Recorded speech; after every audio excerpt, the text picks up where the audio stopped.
Bueno, empezamos. Vamos a ver. Sí. Empezamos. Con permiso de las jerarquías. Con permiso de las jerarquías. Los jefes de aquí. Atletas. Como estamos en familia, vamos a ver, eu viña aquí a facer un choliño e xa me dixeron, bueno, Manolo, tú como eres íntimo amigo de Jesús Luis Méndez Ferrín, toca-te a presentar a ti. E dixe, eu íntimo amigo de Jesús Luis Ferrín, eu conozco, podemos algún roce positivo. Hai roces que son positivos, sí. E algún moito. Non por eso. E é unha persona familiar do entorno, eu non son especialista de Jesús Méndez Ferrín, como podes aparcar dos roces, pero sí que todo o mundo é un personaxe coñecido, de primeira línea, non estaría máis dicir, incluso como escritor, politólogo, es membro do presidente da Real Academia, profesor, filólogo, escritor. Si eu recordo, non sei exactamente, en todo caso, para responder preguntas vosas, que non o sei, porque tampouco estudié a súa biografía, teño que decirlo, eu son un presentador, digamos, de oportunidade, tanto vim aquí a fazer outras cousas, pero si o sei que é un home que fundou a Unión do Pobo Galego, que é un partido comunista que existe todavía, bueno, marxista-leninista, trataban de implementar o socialismo desde Galicia como nación. Si sei tamén, e algúns dos que estades aquí ao mellor vos acordades, que o Jesús Luis Méndez Ferrín foi proposto en algúns ámbitos para ser nomeado como escritor Premio Nobel de Literatura. E eu sí que teño un roce especial, ao meu xa non te acordo de Jesús Luis, que o fío de que va a haber eleccións locais dentro de un par de meses, si te acordas que constituímos xentes do PCP e xentes do teu entorno unha plataforma veciñal de esquerdas que, despois de 20 anos, 20 e pico, pois podía ser o antecedente do intento de confluencia iso que se chaman candidaturas de unidade popular, que en uns sitios teñen máis éxito que outros. E, bueno, porque a historia, así, as historias facemos as persoas, non só a fan as organizacións. Nos talantes das persoas tamén permite que en momentos determinados se avance máis ou se avance menos. Por iso que o factor humano é o determinante.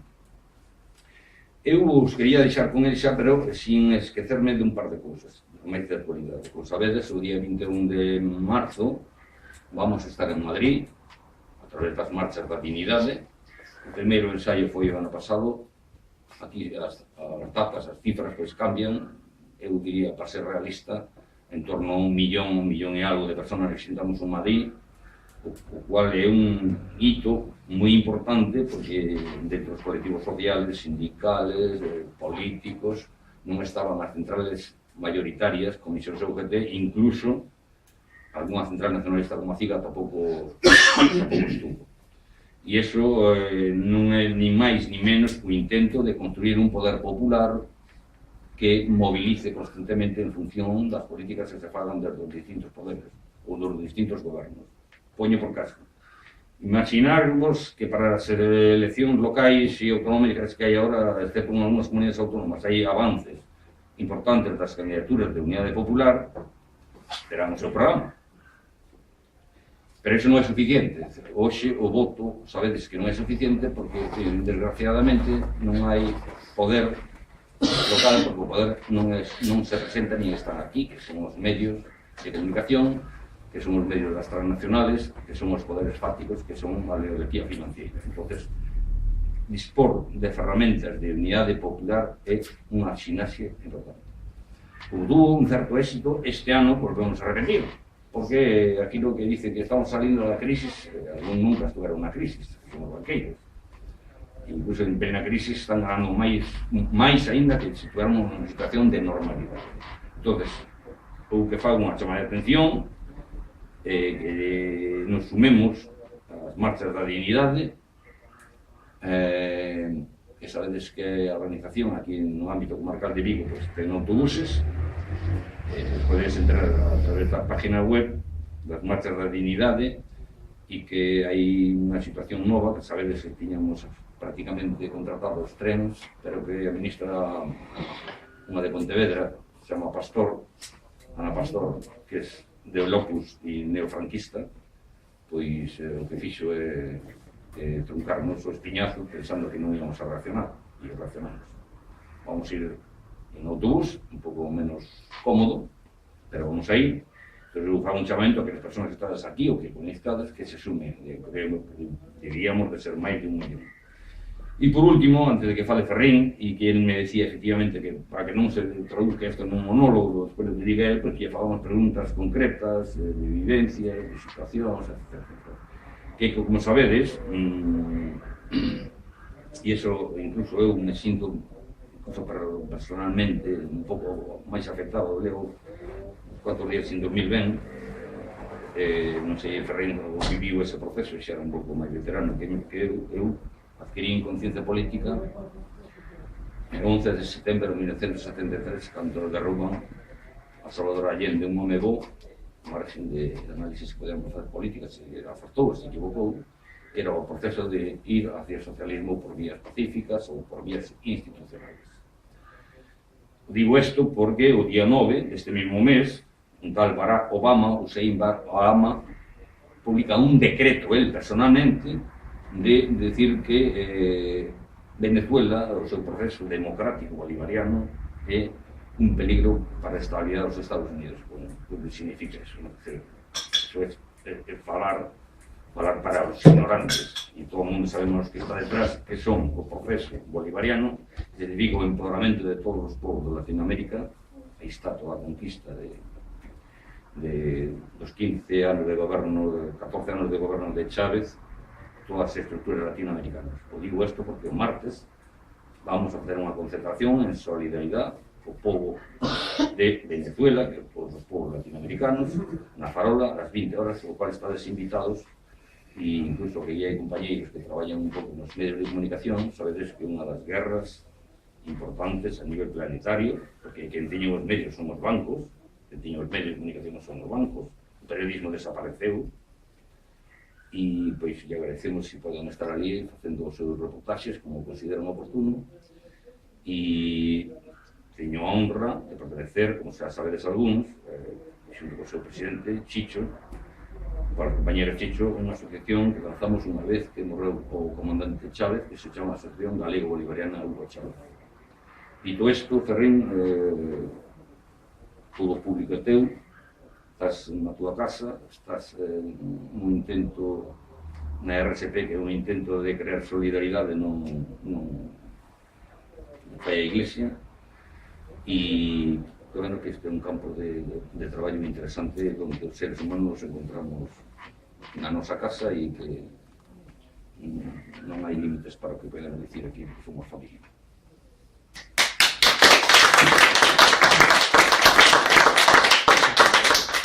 Pois moitas gracias. En primeiro lugar, eu quero dicirvos toda a satisfacción, comunicarvos toda a satisfacción que sinto de estar aquí entre vós. Vós estades ocupando un espacio que non é de outros, non? Que é vós e é noso. Están ocupando, en realidade, de forma provisional, porque cando queira o enemigo podemos poñer fora. Procuraremos impedirlo por todos os medios, pero si quer pode. O cal nos leva ao poder, de forma directa. Calquer reflexión que fagamos neste sentido nos leva sempre a preguntarnos cal é a forma de que o ser humano se libere todas as súas potencias intelectuais, potencias da alma, sentimentais, é dicir, que a forma de que o ser humano sea libre, non? Se desaliene, se perda o dominio de outros homens e de outras mulleres. Hai homens e mulleres que explotan, que mandan, que dominan, e hai homens e mulleres que son dominados e explotados. E o mundo fixo intentos magníficos de acabar a explotación que decían os clásicos do home polo home, pero digo, do home e da muller, que mulleres tamén no poder dominante. Chámase Lagarde, non? Esa tanta Lagarde. É que estaba a correr agora a pensar nela. Sí, Non. es la Lagarde. Sí, a reina de Inglaterra. O la Thatcher. Quer decir que o decir a explotación do home polo home, para min, pareceme que na linguaxe actual nosa é un pouco sencillamente machista, porque o ser humano é home e muller, fundamentalmente, claro. E entón, a pregunta é como liberarse, non? E a resposta sempre é a ocupación do poder, non hai outra forma. A destrucción do poder, tal como nos o coñecemos, tal como nos oprime a todos nós, a uns máis que a outros, todo hai que decirlo, ocupación do poder e a transformación dese poder noutra cousa. Noutra cousa que algúns chamamos comunismo, podemos chamar anarquía, pero tamén o anarquismo lle chama Bakunin, lle chama comunismo libertario, é que non hai outra solución, é que frente á explotación capitalista non hai outra. O seu contrario, e o contrario da explotación capitalista non é máis que o comunismo. E se non pensemos de que outra forma podemos salvarnos colectivamente, como cantan as estrofas da Internacional, como podemos salvarnos se non é co contrario o capitalismo, a explotación capitalista. Quérenos facer ver que é imposible, non? Que é imposible. Dícenos que fracasou na URSS,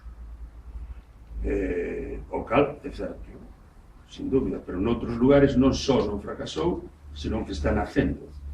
O que está ocurrindo en Latinoamérica, que antes lle chamaban os madrileños Hispanoamérica, ahora xa non lles gusta e non lle chaman Hispanoamérica, nin Hispanidade. Non a poden ver. Os seus fillos do imperio de Cristóbal Colón, non os poden ver.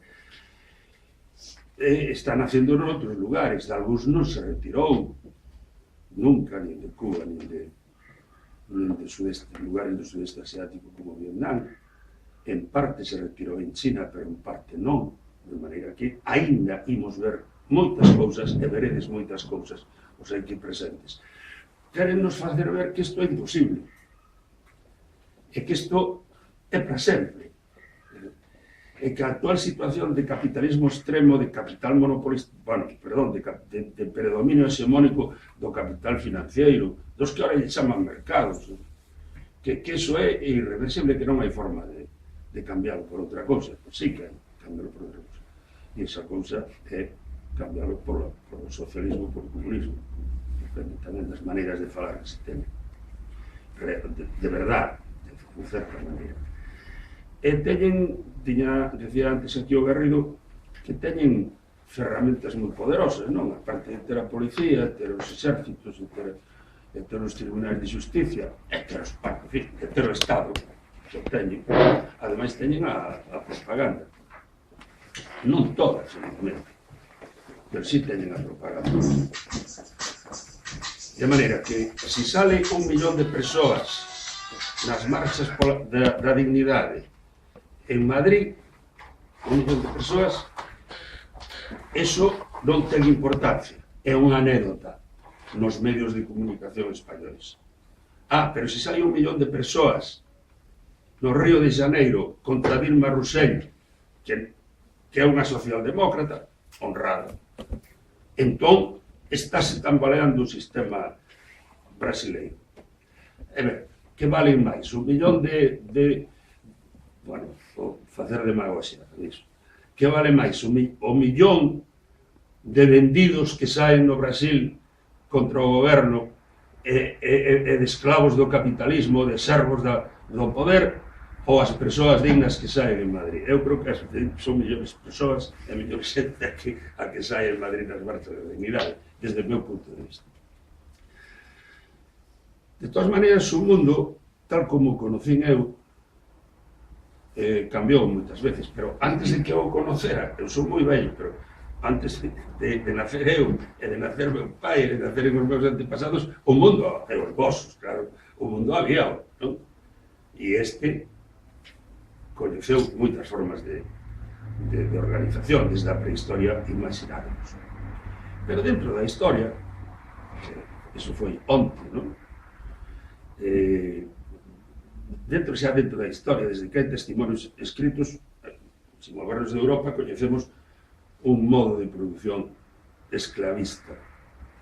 Eu compro a ti, se teño cartos, se estás a venta, se te fixeron esclava nunha guerra, eu compro, te levo para casa, non tens nada máis que comer e traballar, e facer o que che manda.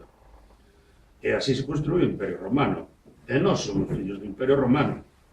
Os nosos antepasados, que explotaban de outra forma no alto dos castros, non? Que facían outras xudiadas, non? Son dominados polos romanos, e eu agora estou falando en galego, que é unha lingua románica, se falará en castellano igual, señal porque eles nos conquistaron. É porque foron poderosos. Como foron tan capaces de chegar de Roma a Vigo, que é o fin do mundo, porque detrás do outro lado do mar está Nova York, os romanos non sabían o que había. Como foron capaces de facer pontes, de ter exércitos, de ter unha clase dominante, de ter emperadores, de ter... porque teñan escravos. Porque outros homes e mulleres traballaban para eles sin cobrar, naturalmente, e eran vendidos e comprados. Eu creo que a escravitude é a forma máis terrible da explotación. E cando ti te collen ese elefante escravo, estás máximamente alienado, non és ninguén, realmente, és como unha vaca, como un cabalo, como unha ovella. Bueno, pois iso desapareceu. Parecía que iba a durar eternamente. E o Imperio Romano lle dicía aos seus escravos, non, isto non podedes, isto é así, porque así o queren os deuses. Para eso está a religión, non? Para outras cousas. Queren os deuses que sexa así, é así. E sempre será así. Pois non foi así.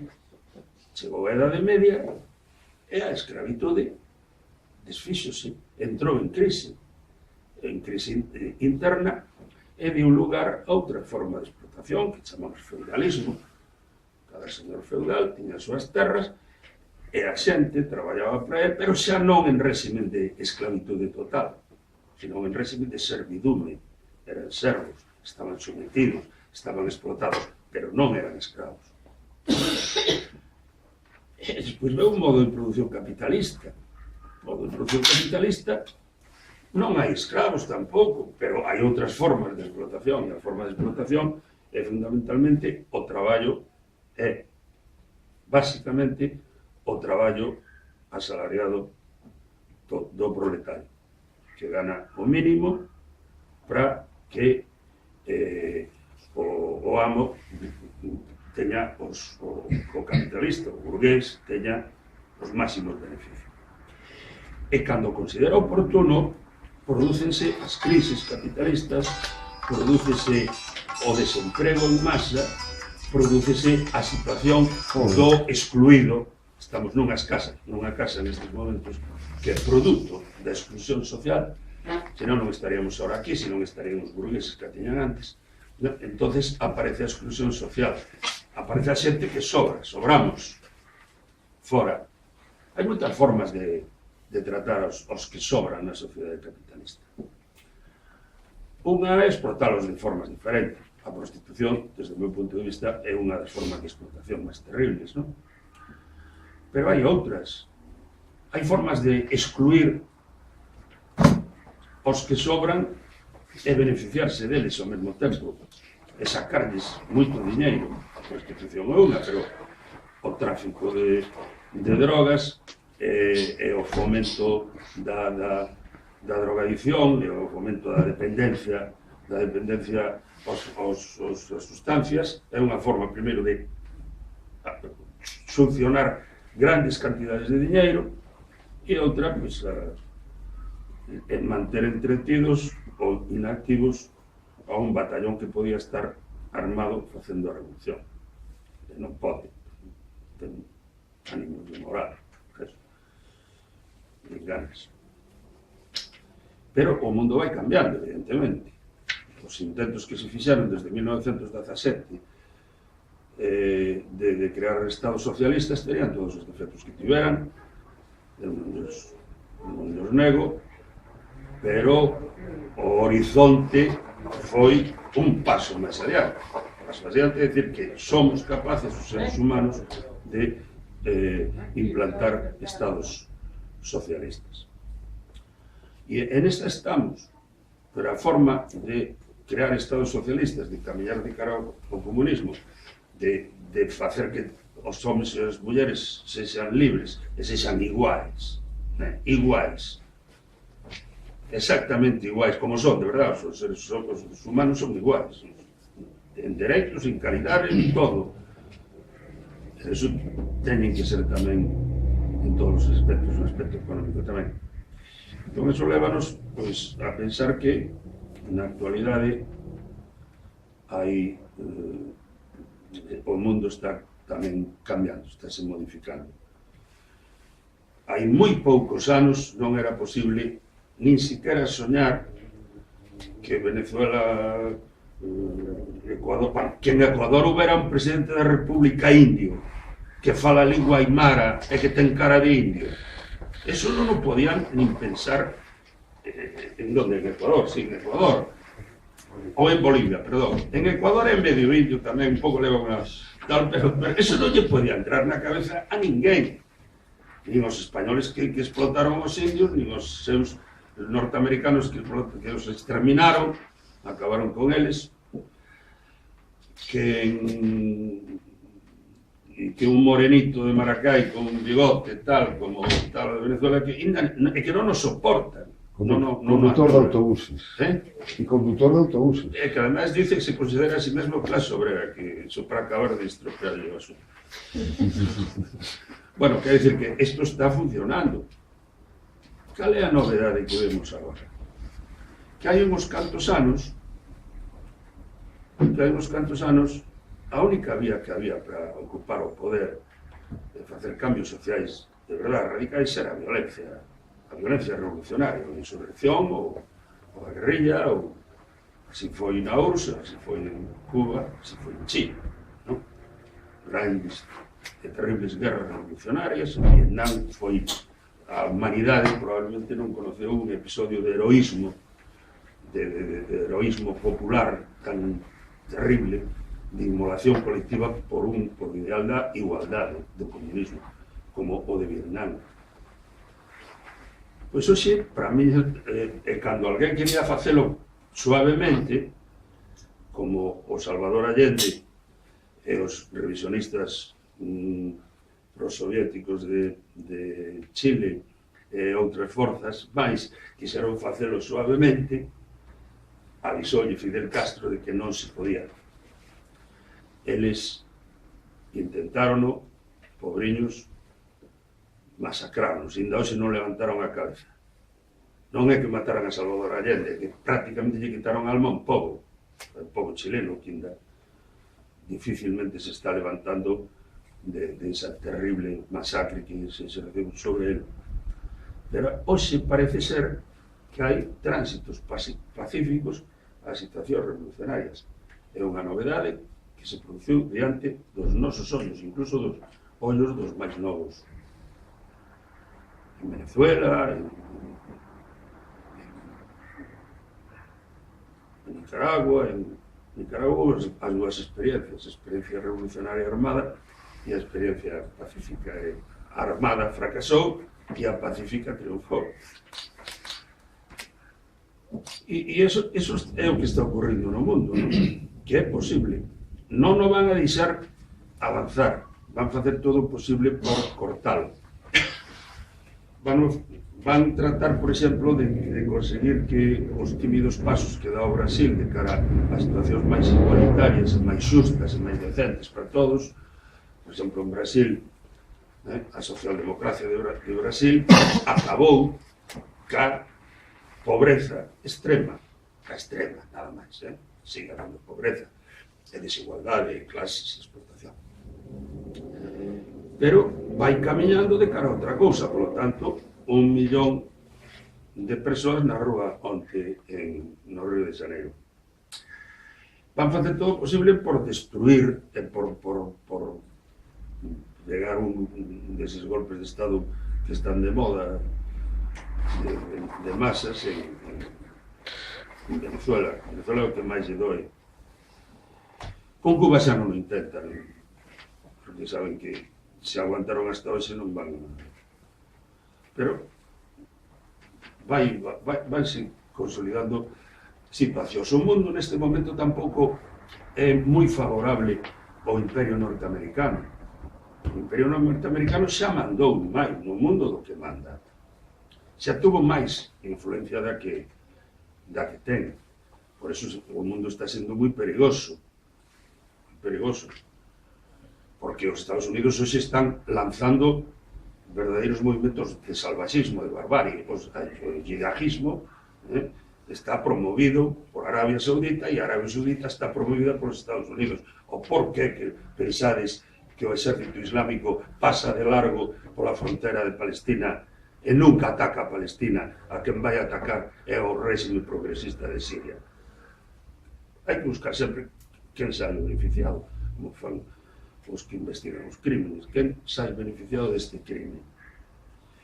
Entón, o mundo, non digo que sea perigoso, menos perigoso, é moi perigoso, pero xa non é o dominio dos Estados Unidos non é tan terrible, o cal fai que non hai que ser demasiado optimistas, pero hai que pensar que se outros o fan tamén o podemos facer nós. Eu pensaba, cando era a guerra de Vietnam, se os vietnamitas son capaces de facelo, nós que somos parvos, non se daban as condicións, evidentemente, outras esas condicións. Ben, e nada máis, quero dicir que é posible chegar á abolición da explotación do ser humano. É posible acabar ca miseria, é posible un estado de xusticia. E non hai outro estado de xusticia absoluta que o comunismo. Sexa este autoritario, libertario, como le queira desamar, o que sexa. Non hai outra. Non hai medios camiños. Non hai vías polo medio. Eso é o que eu penso. E mentras eso non ven, naturalmente, que é lícito ocupar casas, como non vai ser lícito. Que é lícito, eu iba a dicir roubar, pois sí, señor, si fai falta roubar, que sea necesario, que é lícito contradecir as leis, naturalmente que é lícito, bueno, ese non só contradecir leis, senón botalas a baixo para leis novas, pero por eso fai falta ocupar os poderes políticos e acabar co poder económico da burguesía, mediante a expropiación, por todos os medios, ao noso alcance, non? Igual que non lle treme a burguesía a man para machacarnos a nós, para matarnos, para perseguirnos, para encarcerarnos, para torturarnos, tampouco o povo lle pode tremer a man para ocupar o poder, porque isto xa nos leva a outra historia, o rollo ese dos dereitos humanos. Cando era pequeno ainda se falaba en serio de dereitos humanos, porque claro, cada vez que falábamos de dereitos humanos estamos falando contra Franco, que non nos cumplía. Pero quen pode dicir que non hai dereitos humanos en China nestes momentos ou en Cuba? Como vai dicir uns Estados Unidos que teñen en Guantánamo un campo de tortura á luz do mundo e coñecido por todo o mundo, donde sistemáticamente aos prisioneiros políticos e militares se lles priva de todo o dereito procesal que están os dereitos humanos? Quen me vai dicir a min que en Cuba non hai dereitos humanos? En Cuba non os hai dereitos humanos, pero na base de Guantánamo. No resto de Cuba, claro, o sea.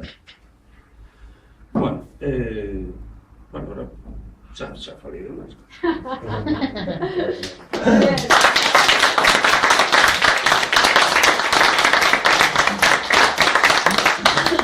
Chicho non temos que ir dentro de 5 minutos. No, de todos modos, aparte da cuestión política, ele é un origen de é polifacético, ten experiencia literaria, foi profesor, presidente da Real Academia, viña tamén de iluceárades preguntas, se lo considera oportuno, en cuestiones de tipo personal, de vivencias, de historia, de todo eso é a historia de Ferrín. Es decir, un personaje próximo, como decía antes, pero que, bueno, é un personaje importante en Galicia. Temos a fortuna de que un personaje importante vivo, que terán cantidad de anécdotas que contarnos a margen si queres falar e preguntar de política, da súa vivencia, pero ten máis cousas na súa vida. Pero o que máis me interesa é a política. Quero dicir, o que máis me interesa é a abolición do capitalismo. Eso, entrarlle por aí. É o meu deseo. Pero bueno, ti vas a preguntar. Sí, yo quería preguntar una cosa. ¿Cómo se puede hacer para cuando hablas con las personas y cuando compartes con ellos que entiendan de lo que estás hablando cuando hablas, por ejemplo, de llenar un espacio o cuando hablas de derrocar el capitalismo? ¿Cómo puedes hacer para tocar el corazón de las personas? Porque es lo que una cosa que nos trae así un poco preocupados en la RSP. Porque tú desde un principio explicas que esto es solidaridad, que no es caridad, que es un apoyo mutuo, una autogestión, un trabajo conjunto, etc. Pero a veces las personas no lo asimilan como tienen que asimilarlo y lo comparan muchas veces con la caridad y vienen aquí pensando que pueden extender la mano en vez de cerrar el puño. Entonces, ¿cómo se puede hacer para que las personas puedan entender? No sé si me entiendes bien lo que quiero decir. Perfectamente, incluso pode haber persoas que estén tan alienadas que pensen que isto é Cáritas ou que tal. No. Bueno, hai un libro de Kropotkin que se chama O apoio mutuo, que contesta a ese, que trata de explicar. Es anarquista, ¿no? Sí. Sí. Sí. Anarquista, sí. Sí, anarquista dentro do anarquismo dunha rama que eu diría que máis ben anarcosocialista, como Miguel Ricardo Meira, que é técnico de Kropotkin. Pues claro, nos non vamos a estar esperando a saltar ao Palacio dos Ceos, como decía Marx, en algún lugar que os periodistas españoles pensaron que inventara Pablo Iglesias, pero non. É que a prensa é manipuladora, pero tamén moi ignorante. Alguna. Escribo na prensa tamén, sei que hai xente que non. É dicir, vai ligar a resposta ao que é dicir, vamos facer un convenio colectivo na fábrica e vai seguir sendo o mismo explotador que nos vai pagar 5 céntimos antes ou 5 minutos de bocadillo máis que como se terminan os convenios colectivos, non? Pois sí, é unha loita que é a loita económica momentánea de hoxe e de agora que sí que se pode facer e se debe facer.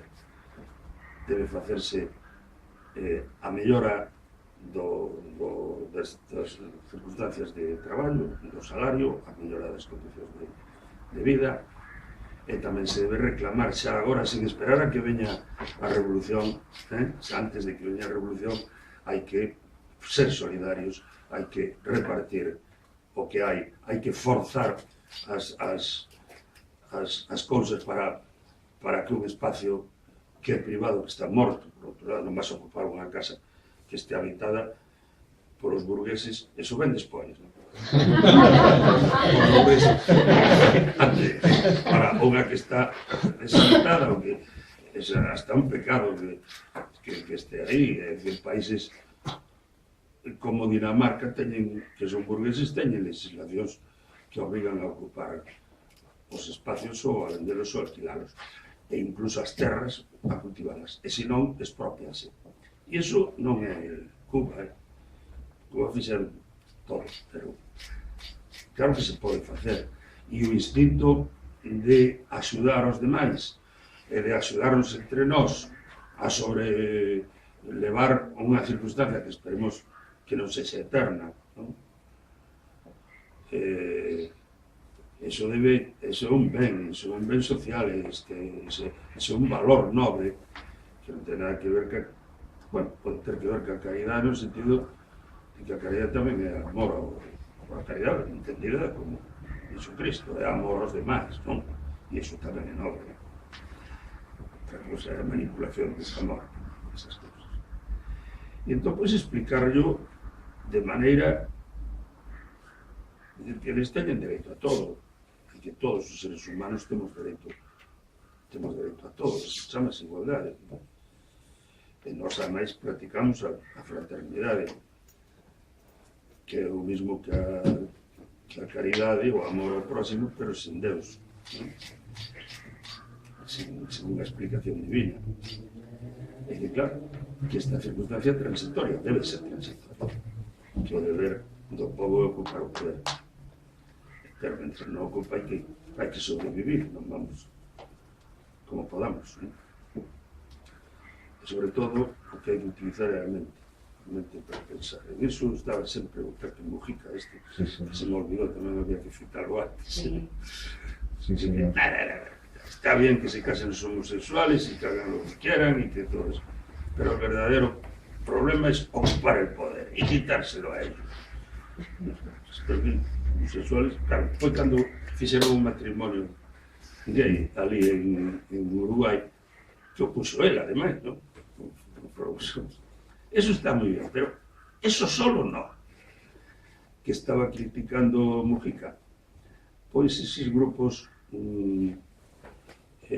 sectoriais que dicen, bueno, pois eu son ecologista, só ecologista non vale, ou son só favorable pois a liberdade sexual e todo eso. Muy ben, pero eso só non vale. Ademais, todo eso hai que ocupar o poder para dar o paso definitivo, que é expropiar a burguesía, expropiar a banca e o poder burgués, darlo a todos. Ahora, como se explica, tampouco sei. Nos temos que ir sempre. Pero antes de marchar, quería decirle unha cousa, Lisa mía. Falando desto, aparte que penso que la toca o tema da alienación, ¿no? O ser humano dentro do sistema. Chávez decía no proceso revolucionario, despois de ocupar o poder, precisamente, que a labor máis difícil, a tarea máis difícil que tiña, precisamente, era romper coa alineación das mentes de un sistema que levaba 500 anos establecido, non? Eso é que é unha tarea complicada, pero como decía Ferrer, non? Bueno.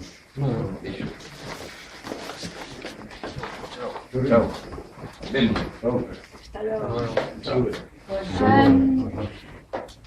¿Qué opinas sobre estos nuevos partidos políticos que no se declaran ni de izquierdas ni de derechas? Es que yo no sé, Partido de la ciudadanía. Claro, es algo muy ambiguo que no me acaba de cuajar. Yo no sé si es por el miedo que tiene todavía la gente a la palabra comunismo, porque aquí el comunismo siempre fue muy demonizado y la cultura política que tenemos es muy franquista. ¿Se debe a que intentan escurrir el bulto o nos están metiendo un tangazo de mucho cuidado? ¿Qué quieres? Non sei, que tampouco sei. Quer dizer, que a mí me parece que é a mí molesta moito que chegue un tío de Podemos e diga non somos nin de izquierdas nin de derecha, pero tienes parvo, entonces eres tonto, non sabes o que eres, algo serás. A ver, entonces hai que facer un test, é dicir, vamos a ver, que opinas ti, que se debe facer con botín, con o banco de tal? Hai que expropialo ou non? Hai que os gregos están facendo ben cando se negan a Europa, se están facendo ben, é porque son de izquierdas, non? Mas xa estuveron facendo todos os demais. A miña opinión é que cando din eso, o cal non nos exime de que o sistema pois insulte ca nova palabra. Antes era comunismo e agora é chavismo. Ganou o chavismo 9 eleccións, sufragio universal, directo, é secreto, pero xa parece que o demos. Ora, por que non todos eles, pero algún oínlle dicir eso, a Monedero, me parece, ou algún que non son nin dereita nin esquerdas, a mí eso tamén me dá moito medo, porque eso mismo dicía José Antonio Primo de Rivera, fundador de Falange Española, dice, nosotros non somos de derechas ni de izquierdas, somos españoles. Eso a mí dá medo, que algo se será. Es decir, en España tuvemos unha guerra civil que durou 3 anos en la que estuvemos alineados todas as esquerdas con uns problemas internos entre nós, pero que finalmente se avanzou 3 anos. Por lo menos por eses mortos e por esa xente, por esos camaradas, hai que dicir que se é, non a non ser que haxa eso, un acto cerrado. Non o sei, creo que non. Creo que é facerse a poñer a pel do carneiro, o mellor. O sea, yo Non o sei, creo que falta mucha cultura política. Pero eles sobran, son profesionais da política. Os que din eso. Saben muchísimo, saben máis que todos nosotros juntos. Pero bueno, hai que unirse con eles e unirse con todo o mundo e levar unha línea de unidade popular, de frente popular, que é o que nos aconsellaban facer os nosos bisabuelos, os bisabuelos, os meus pais e abuelos, cando o fascismo realmente ameazaba, que era outra ameaza distinta, que a Alemania e Italia había que unirse e había que ocupar o poder. Eso sempre, ¿no? Hasta para destruirlo hai que ocuparlo. Esos outros movimentos, como AGE ou Mareas, ou eso pues chegou, eso tal. O que pasa que esas cosas teñen que estar dirixidas ben. Bueno, cando eu digo ben, digo nunha dirección que apunte a toma do poder e a liquidación da loita, da explotación do ser humano, ou outro ser humano, e o cambio de régimen xa de entrada total, e cousas máis pequenas, aínda máis insignificantes, como é demoler a monarquía en España, que hasta é unha vergonza que collas unha moto ou unha bici ou un coche, te poñas en un pouco de tempo en Valencia do Miño, cando chegues ali, estás nunha república. E do outro lado do Miño estás na Edad Media, e dali xa pasaches ao mundo moderno. Sei que hai repúblicas horrorosas, pero non sei de ninguna monarquía que teña nada admirable. Se os suecos lle quitan a monarquía, non perde nada. Se os ingleses lle quitan a reina, non perde nada a ser. Ora, se os franceses lle colocan outra vez ao rei ese que lle cortaron o pescozo en 1789, claro, perden algo, é dicir, dan un paso atrás, sencillamente. Por lo tanto, sempre unha cosa que outra. E así hai que cousa por cousa. Xa miraremos, por sus obras los conoceréis, que é o que dixo Cristo. Sí, Saber que, en fin, cando... Eu creo a todos, bueno, creo que moitos de nós queremos que non sei, ter o goberno non é ter o poder. E para facer cousas, para fazer algo, hai que ter o povo detrás mobilizado. Poñamos que mañán, entre un mes e pico, a María de Vigo gana as eleccións municipales. Se non ten o povo de Vigo unha parte importante, a parte activa do povo, todos nunca van a estar, pero a parte activa do povo mobilizada para exixir que se tira a Cruz do Castro abaixo, para exixir que en fin, que haya todo o que ten que haber, pero o goberno non é ter o poder. No, de acordo, é ter o... Esa é a miña opinión, por tanto, municipio menos, a trampa das eleccións primarias tamén. Me parece unha carallada cando plantan. Son modas que hai. Son unha moda que non ten nada que ver coa realidade, ni co poder popular, ni con nada, porque un tipo dentro da casa, dando unha tecla dun ordenador para ir a votar, resulta que Podemos, para decidir se iban ás municipales ou non iban, de 3.000 que teñen inscritos, só votaron 180 ou 190. Bueno, As ideas que hai detrás disso é fume só. Eso é fume. Bueno, pasou coa selección da Marea antes das primarias de 2000 e pico, só votaron 280. Que sea bastante, votaron un 11%. Pero que has de... Claro, é necesario movilizarte, estar organizado, porque non vamos a ninguna parte. Pero de todas maneras hai que unirse e hai que facer traballo común. Por exemplo, pensa ti, bueno, foronse aquí os mareiros, os da dignidade. Tamén dicimos, bueno, Cañamero, que é un líder fantástico, a mí gusta moito como fala, como tal, e xunta 1 millón de persoas en Madrid, cousa que encantado da vida, e se non foi porque non puden, perdiría. E mañán que? Bueno, pues é bastante, con que vaya xuntando 1 millón de persoas, é bastante, e con que se consiga, naturalmente, inda que tuvera alcaldía Rubén e as mareas, e a FPG e a todo o que anda por aí metido, ter o Concello de Vigo non quere dicir ter o poder. Vai poder nacionalizar o Banco de Santander outra vez máis, ou a banca, non? É que non entra na posibilidade. E máis, se temos incluso a autonomía de Galicia, a conseguimos, a autonomía de Galicia non ten poder. É algo que non ten poder para crear un banco galego, por caso, ou un banco público, un banco do povo. Non é poder. Claro, o poder ten que ir a raíces, por eso hai que ser radicais. É dicir, o poder hai que ocupar o poder de verdad, quere dicir ter armas. O poder, decía Mao Zedong, está na punta do fusil, e non se equivocaba, sempre está do outro lado do fusil. Non está. Entón, o fusil ten que ser noso.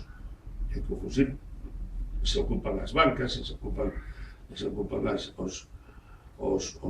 centros de decisión onde está o diñeiro. E igual que se ocupa, se expropia a ocupar unha casa sabendo que daqui non vai salir o comunismo, non? Nin a revolución, pero imos ocupando esta casa. Tamén imos ocupando ese concello. Imos ocupando esa autonomía, imos ocupando o que sea. Hai pasos. O problema é pensar que a loita se esgota cando, como dimos socialdemócratas, o PSOE, bueno, xa nin eso di. É dicir, facemos unhas reformiñas e unhas cousas desde o goberno. Non, hai que chegar ao final, hai que crear un Estado novo no que se refire ao poder económico. E as clases existen, as clases sociais. E hai unha clase social que nós debemos simplemente destruir, que é a que nos está machacando a nós, hoxe e agora. É a culpable de que estades aquí ocupando esta casa, en vez de estar por aí tranquilamente as vosas. Ahora, tamén se pode para as casas e se debe, claro. O sea, que é complicado. Sobre eso, Lenin, cando lle debía moito a cabeza, unha vez escribiu un texto moi interesante que se titula "Que facer? Que hacer?". Eso é o que se pregunta todo revolucionario, toda persoa que quere cambiar o mundo continuamente, non? A resposta pode variar, pero entre Marx e Bakunin a resposta última non cambia. Ir a por eles, acabar con eles.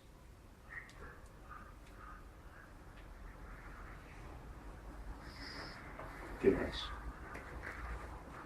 A mí me gustaría participáramos sobre a seguridade social, o dereito a medicina pública, gratuita, informacións por aí que son contradictorias, non se asustan a verdade. Falas da medicina? Falo da sanidade pública. Falo da sanidade pública, en concreto. Antes nos decía, non, a sanidade pública tuvo Franco. Despois, agora dice, non, a sanidade pública atrajo Felipe González, dicen os socialistas, por cierto. Eu creo que non é así, a sanidade pública... Trouxe a Franco, se queres que che diga a verdade. Franco. Sí, bueno, Franco... O Pirulí fixo o Franco. Xa, pero O sea, que empezas a ir para atrás e te remontas aí a... Antes de eso... Pero que sanidade? Franco non era moi boa. Pero a da Alemania de Hitler era moi boa. Era a mellor sanidade do mundo. Eso non quer dizer nada, Eu creo que a sanidade pública, desde o meu punto de vista, foi a revolución socialista non soviética, a que obligou a toda Europa a traer o estado de bienestar, plan Marshall, a vivir aí de puta madre durante 50 anos. E eso ahora o están sacando porque xa non é necesario. Non existe a Unión Soviética. Vamos ver, non existe a Unión Soviética, pero existe Cuba. E é tan potente o exemplo de Cuba no que se refire a sanidade. Cuba ten a mellor sanidade do mundo. É dicir, está ao lado dos Estados Unidos, non? Sí. Os Estados Unidos pagan por ir a Houston a cuidar do cáncer, cando están malitos, non?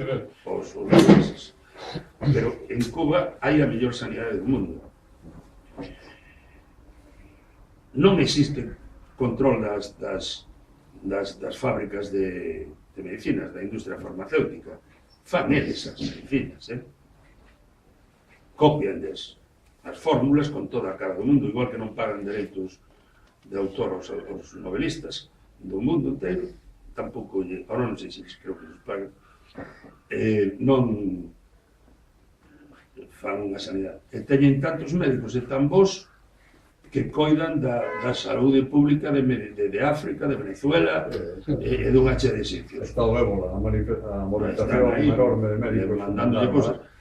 E eles están sanidos, e os rapaces están que, non digo que estén moi colorados porque algúns son negritos, pero están con unhas caras de estar no mundo que iso só con unha boa sanidade, con unha boa saúde, non?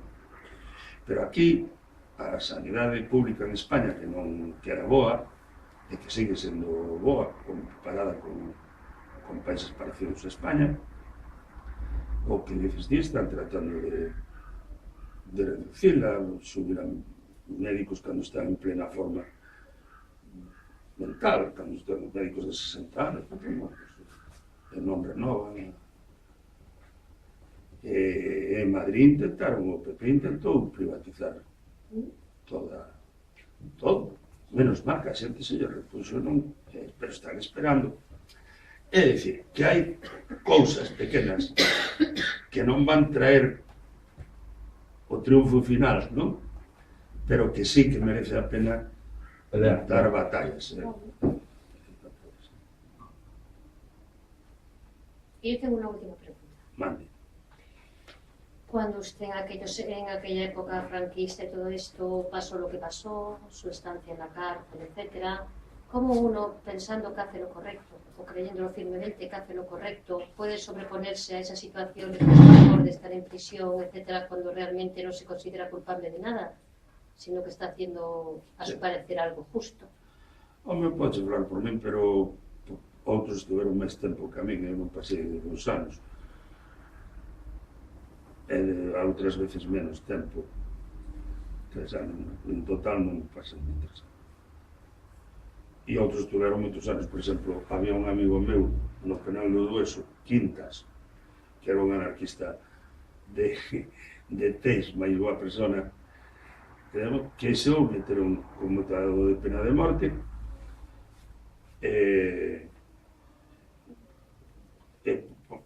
xa estuvo o máximo que se pode estar na cadea, creo que estuvo 25 anos, que daquela non se podía estar máis. Entrou de mozo e saliu de vello.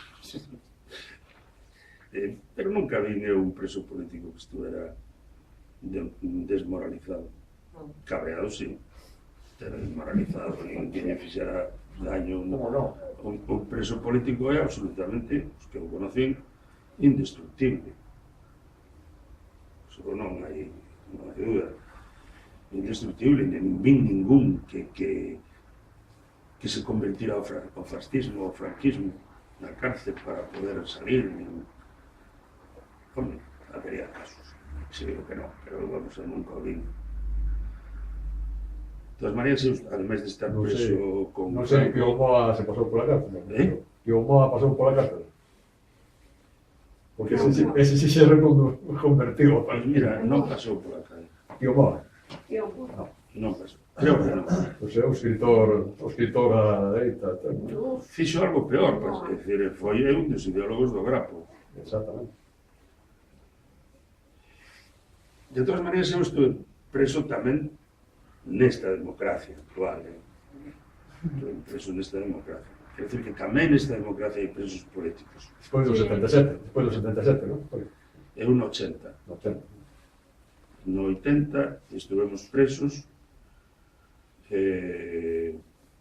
por un movimento que, bueno, a organización nosa chamábase Galicia Ceide, e estivemos presos por organizar organizar os veciños contra as expropiacións da autopista, contra ese modelo de transporte, e tiñamos razón, porque ahora, cada vez que vas pola autopista, pagamos, ese diñeiro que lle damos ali, ou lle dan, vai parar ao caixón de algún capitalista que está a miles de kilómetros de aquí. Tiñamos razón, as estradas deben ser públicas. Hai presos políticos, hoxe hai menos, debido a negociacións con ETA, que tiña moitos presos políticos, pero hai presos políticos. Cando din que hai presos políticos en Cuba, teñen razón, hai presos políticos en Cuba. A ver, onde non hai presos políticos? En canto unha persoa transgrede, pasa, dá un paso e se coloca na ilegalidade con respecto ás leis burguesas, convértese en preso político. Eso está. A prisión é soportable, sobre todo se está nunha cadea con outros compañeiros formando unha comuna, un grupo de convivencia, de traballo, de organización, se organiza ao tempo. É soportable, faltan moitas cousas, pero falta a principal, non? Andar por aí. Pero ben, a sensación que tiven eu cando saín en libertad, as veces que saín en libertad, porque saín varias veces entre eles saín, é que eu tiña menos medo dentro que fora. Eso é unha barbaridade. Dentro xa sabían quen era. E se me reunía cos meus camaradas, o xefe de prisión sabía que estábamos reunidos e que estábamos falando. Se é que se vivían régimen de non celular, no patio se sabía que estábamos falando e que pertenecíamos ao partido que pertenecíamos. Pero en canto poso o pé na rúa, pertenecer a unha organización é un delito de organización de asociación ilícita que iba de 6 meses a 6 anos. Entón, claro que daba medo. Había que andar con cuidado. Pero nada máis. Eso pasou ya a miles de persoas. Como ve el futuro político? Así como che dixen antes. Se Necesario puede arreglar, ¿eh? ocupar o poder. Sí. E destruir. ¿Lo ves factible a corto plazo, a largo plazo? Nunca se sabe. Si ti lle preguntabas a calquera deses homes sabios que hai por aí polo mundo, que todo lo saben, todo lo entienden, dos tertulianos, si sabían que iba a caer a Unión Soviética, como caeu, dirían que non, ninguén o tiña previsto. O presidente de Alemania comunista, o Dr. Hennecker, tiña tal cara de asombro, de sorpresa. O pobre do vello, Foi terreno. que iba a pensar? Por lo tanto, o futuro é unha das claves para entender a historia, é que o futuro é imprevisible. É dicir, nós temos obriga de política e ética de acelerar na dirección que nós consideramos oportuna. Quere dicir que todo o que sea bo para as privatizacións, hoxe, sin movernos aí, hai que combatilo, ou que todo o que sea o que favoreza pois, a explotación máxima hai que ir contra ela. pero predecir o futuro, saber as fórmulas. A min me din, cando caeu Salvador Allende, que iba a haber un día en que houvese estados e países e repúblicas en Sudamérica que pasasen pacíficamente a camiño do socialismo. Ainda van camiño do socialismo, ainda non chegaron ao socialismo, pero que van por aí, que van nesa boa dirección. Non o creía, porque pensaba que era imposible que os Estados Unidos lle colgarían un golpe militar en canto ganaran unhas eleccións. E non foi así, non está sendo así.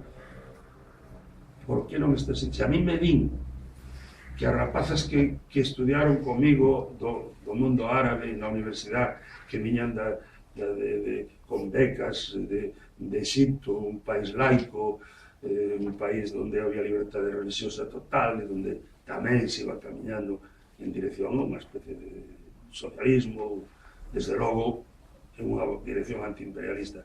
Esas rapazas que, se me dicen, mañán van vir por aquí e van vir con pano á cabeza, eu diría que é imposible. Eran rapazas como a vos, como as nosas, como exactamente iguales, que non levaban ninguna pano á cabeza. Hoxe vou camiñando polo centro de Londres, por Oxford Street, que hai moitísimo xente do terceiro mundo, e non vexo máis que mulleres con pano ese á cabeza. Eu en Londres non as vía cando era rapaz. Cando estaba traballando ali non era raro ver algunhas vellas. Pois hoxe sí, e hoxe hai unha volta ao Islam. Hai retrocesos imprevisibles. E no Estado de Israel, que eu estou en contra dele, evidentemente, creo que é unha aberración, pero é unha aberración que cando eu tiña 15 anos miraba con unha certa admiración, porque as rapazas foron as primeiras que fixeron o servicio militar, as mulleres, igualdade de xénero, que chamara de sexo, de total. Non había ningún só xudeu nas revistas, eu ali nunca fun, que levara esas cousas na cabeza, nin esas barbas. Era Ben Gurión, tipo sin corbata, pinta de bohemio. É porque estaban nunha actitude tensa e militante, e o Estado de Israel era moi laico. Os partidos laicos eran os que gobernaban. E agora produciuse un retroceso tamén ali, bueno, un renacimento da religión, da barbarie, no final da barbarie, ¿no? Yo creo que la religión va a ser algo bastante importante, tal vez en muchas cuestiones, que se está metiendo otra vez la gente, Sí. se está volviendo a la religión ante el problema, siendo ignorante, se vuelve tal vez a retrocederse, a meterse otra vez en la religión, y eso es súper para mí es muy peligroso. Aquí mismo, onde vivimos nós, volvo a falar, cando era neno, porque somos máis vello que hai aquí, en Vigo, nesta cidade, desde o punto de vista religioso, non había nada máis que os ateos, os católicos, e unha igrexa protestante, unha que se chama Asamblea de Hermanos, que ten o central na Rúa de Pimargal. Esa igrexa que está aquí desde fai 100 e pico de anos, que son os nosos protestantes de toda a vida. Iso era todo. Ahora empezamos a contar as confesións e as igrexas protestantes que hai aquí, e hai unha. Eu nunca vimos gitanos religiosos. Gitanos pasaban de todo cando era rapaz. Ahora son todos unha secta, non sei como se chama. Jame, que teñen tanto dereito a ter esas ideas como a ter outras. Pero por que hai tantas? Porque aí o ser humano está sinténdose moi desgraciado, moi triste, con moitos problemas, e entón agárranse a unha ilusión, a unha ilusión, claro. E como mestre, como ve que volva a religión ás clases? Eso é. E a autoridade do profesor, autoridade por lei, non é que o profesor non teña que ter autoridade, non? Pero que os rapaces, o sea, que a última palabra sempre a teña o profesor, e que os rapaces non se podan expresar en clase nun diálogo aberto, falando, unha experiencia, bueno, persoal do meu fillo, falando de drogas, que os rapaces non podan expresar as cousas, o sea, o que eles pensan das drogas, porque din que é pouco ético o resto da clase. Entón, din que a autoridade a ten o profesor e que o que diga el...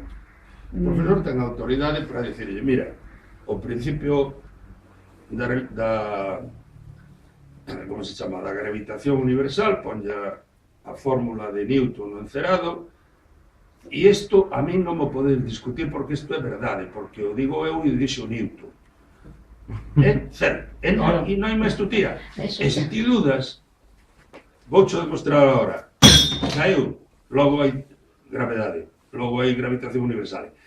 Non hai discusión. Ahora, cousas que son de opinar, de punto de vista, claro que temos rapaces dereito a opinar, e o galla opinarán máis do que opinar. Pero non deixan, Tamén en clase, eu quería que me opinaran. E con respecto á religión, é que ela nunca se foi, a religión nunca se foi aquí na transición política. Nos conseguímoslo, no Colla 4 non había mestre de religión. Fai 2 anos que non hai mestre de religión. Porque non hai rapaces que den religión. Bueno, claro, pues, como que claro, que tivo que irse porque non había rapaces, claro. Non hai, porque non hai rapaces que den religión, claro. Porque dicese que na transición española un dos puntos débiles vamos, puntos horrorosos da transición española foi que a Igrexa Católica sigue sendo privilexiada.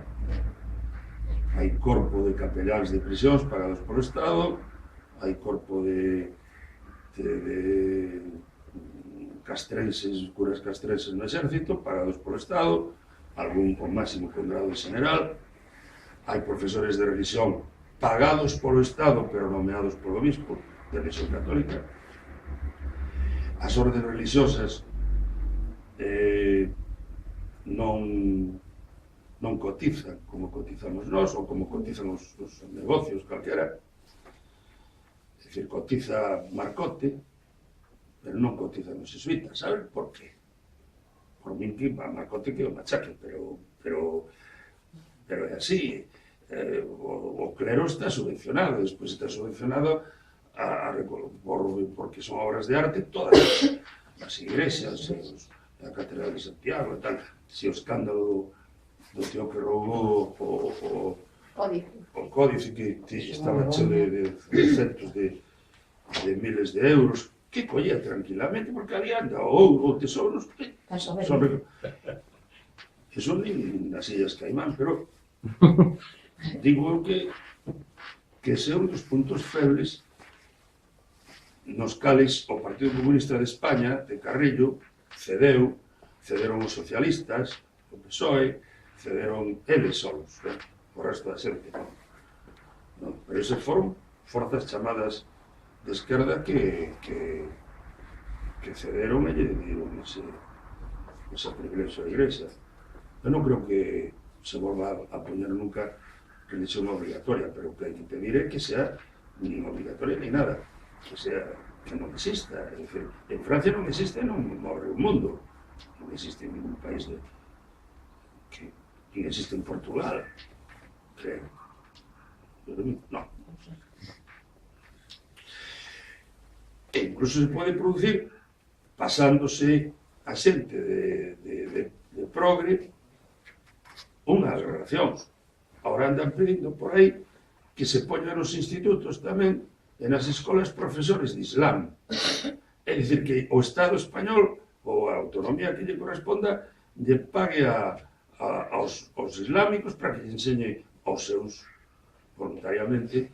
E iso a mí parece unha monstruosidade, igual que aquí para as escolas. En España non hai. Es una profesora de clase. No, en Francia non hai, en Francia... No, en el Pombal, dice. No, en el Pombal. No me digas. Ya tienen una profesora de mujer, de gimnasia, solo para las chicas islámicas. A mí eso pareceme Una brutalidade. Es unha brutalidade. Ahora, si a las niñas islámicas... Mira a diferencia. En Francia tratáronse desas cousas, sendo un tipo de dereitas, Chirac, promoveron unha lei, pero unánimemente, de que a escola pública de Francia é laica. A escola da República é laica.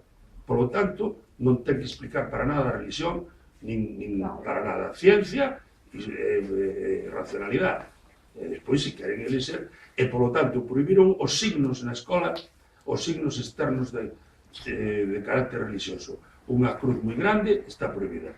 O pano á cabeza está prohibido. Eso en Francia, seguro. Pois eso non sabe, Pues sí. A mí dijo mi hijo No, eso mayor es tu para el hijo. colegio. non me digas. Sí, está yendo al colegio allí y hay una chica, hay una profesora de gimnasia que se dedica solo a las chicas del Islam. Porque supuestamente esas chicas no pueden estar con hombres. Sí, sí, sí. No con chicos, sino con hombres. Si fueran solo niños no pasaría nada. Pero Con setios mayores, como son hombres, automáticamente no pueden estar con ellos. Entonces hay 3 niñas islámicas en el colegio, entonces tienen una profesora. Para E un niñas. colexio público. Creo que un, Colegio público con más. creo que un 10% da clase ou unha cousa así, No, que es xa ten igual, dereito a ter profesor de religión Ay, da Miguel, túa no, religión, no. vamos. Pero No, eso pero non es está de na lei religión, es española. gimnasia, es Esa gimnasia. lei non está en España. Falaban, eu tiña Eu entendido creo que algunha non, cousa... Mira, o único que se basan para ter, desde logo na Constitución, en eso non está. Por exemplo, na Constitución española non están contempladas outras religións que non sexa a católica.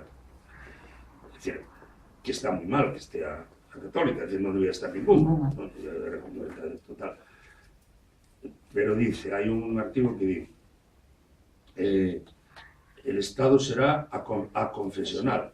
Si el Estado es aconfesional, ¿cómo tiene religión en el Estado, en la escuela del Estado? Es aconfesional. Pero tendrá especial atención, algo así, a la religión de la mayoría de los españoles, que como todos sabemos, católica, claro. Pero por eso digo eu que non está, é a constitucional para min, sí. Pero bueno, Pues poco. este año ya se instaló. Es que creo que na LONCE está esa norma, non é a religión católica solo, van se estudiar o religión ou ética, pero a religión, se hai, lo que non me acordo o que decía agora, non o porcentaxe de alumnos desa religión pode ser tanto católica como islam, Un 10%. es que eu creo que é un 10%, pero non sei seguro. Bueno, pero aquí, en este caso, Eso está na LONCE. No E a caso LONCE, que claro, dices implantouse ti, este En ano. este caso es diferente. Porque en este caso non lo é que siquiera cabe darlle es clase de gimnasia. religión, No estamos hablando de religión, estamos hablando de gimnasia. Xa, pero Una un dos. chantaxe de bárbaro, de un machista estúpido, como é que as rapazas non poden ter clase de gimnasia como un home. Es una barbaridad.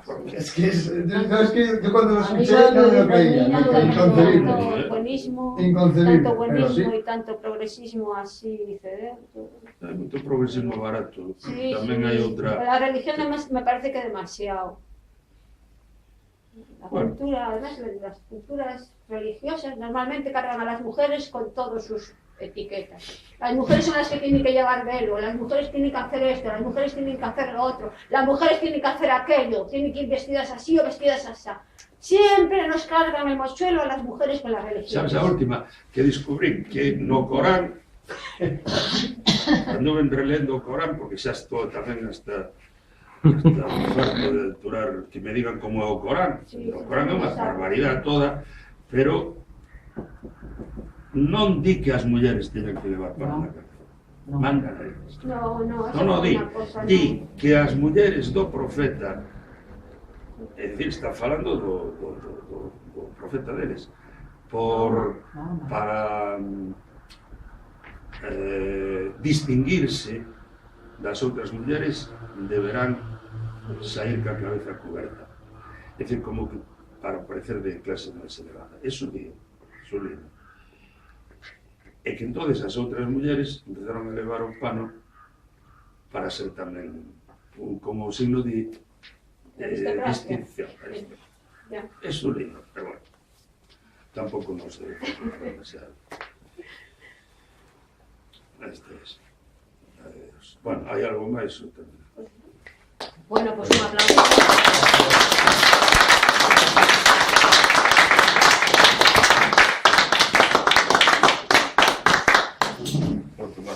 de acuerdo.